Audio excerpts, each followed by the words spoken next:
Bonnaroo is one of the biggest music festivals in the United States with one of the biggest lineups, multiple stages, and multiple genres. So I am going to go through all of the artists to give you a little bit more knowledge about some of the artists you might be a little less familiar with. I don't know.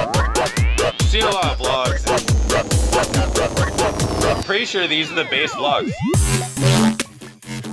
These are the bass vlogs where I talk about and vlog the music festivals I attend and speak about music related topics. So if you're into that, like and subscribe. Feel free to post any suggestions in the comments. Alright, for starters today we've got Tool. Tool has an aggressive metal sound that I certainly love, which is surprising because I don't listen to a lot of heavy metal music, but a lot of people say that it's not necessarily considered heavy metal. It has more of an artistic, alternative metal sound. They have a huge fan base. I certainly expect that they'll be on the main stage at Bannaroo, and I'm sure it'll be crazy crowded, so if you're going to that one, get there early.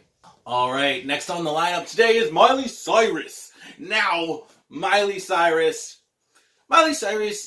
is an artist a lot of people probably kind of make fun of, but obviously she's incredibly popular and she's incredibly talented. She's done music all the way from rap to pop to country to even some kind of alternative rock type stuff, and I can say I'm kind of impressed with her sound.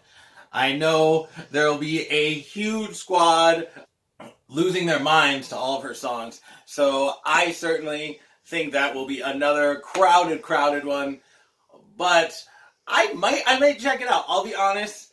There's a few Miley Cyrus songs I really like. Mother's Daughter, that shit is fire. So I will probably be checking that one out. Hoping she plays it. Also, a lot of people are hoping for some Hannah Montana. Next up on the list is Bassnectar. I had to look up Bassnectar. No, obviously this is Bassnectar Pashmina.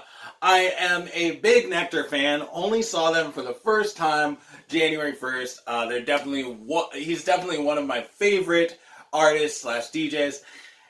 And I know his set will be crazy. All of his shows are always sold out. I expect the bass heads to be out there in full force. He delivers a hardcore dubstep sound that I think you'll love. I think everybody will love. I think everybody can appreciate, especially because he doesn't give off that super punchy, aggressive excision sound. He definitely throws a lot more flow into it that I think is a little bit more palatable for everyone rather than just hardcore dubstep fans. So definitely check out that one. Next up, we've got the 1975. Now, the 1975, now they are pretty interesting. I had to look them up because I wasn't super familiar with them. But they are basically a boy band. I think they're listed under alternative rock.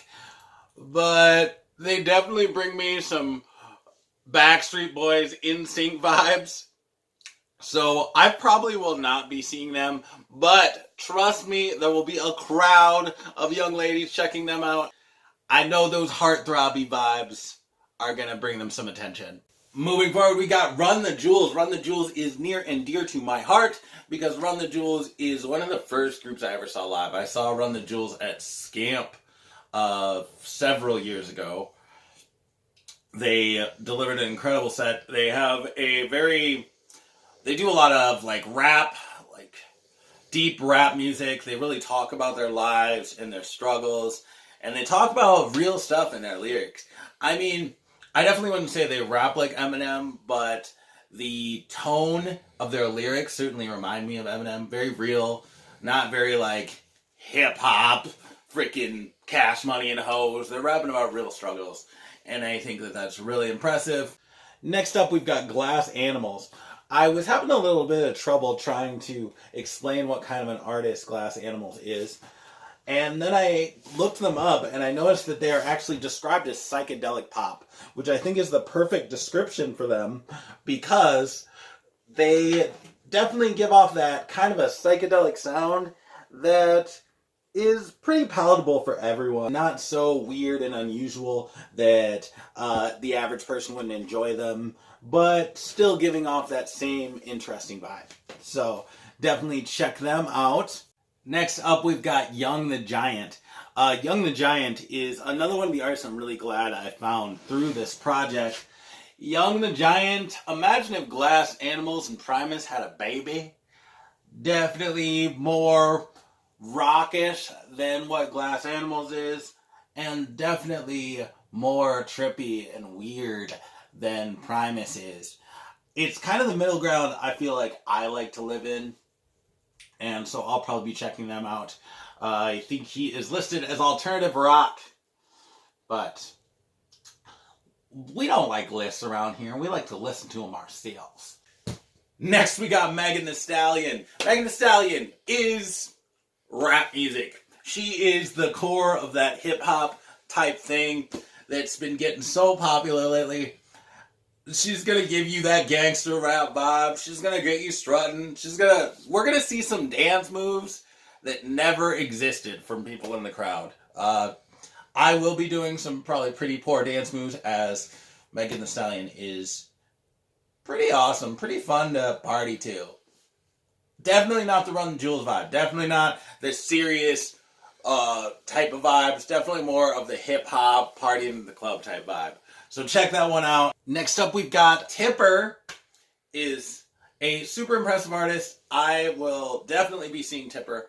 He has a lot more unusual, psychedelic, almost jam band-like sound, but he does consider himself a composer and a DJ. I certainly expect a very psychedelic crowd to see at the Tipper set. I think that'll be really exciting. It's kind of just fun to watch those people sometimes. He comes up with a lot of his music right there on stage, just kind of editing as he goes. So, splicing stuff together. So I think that'll be something super impressive to see.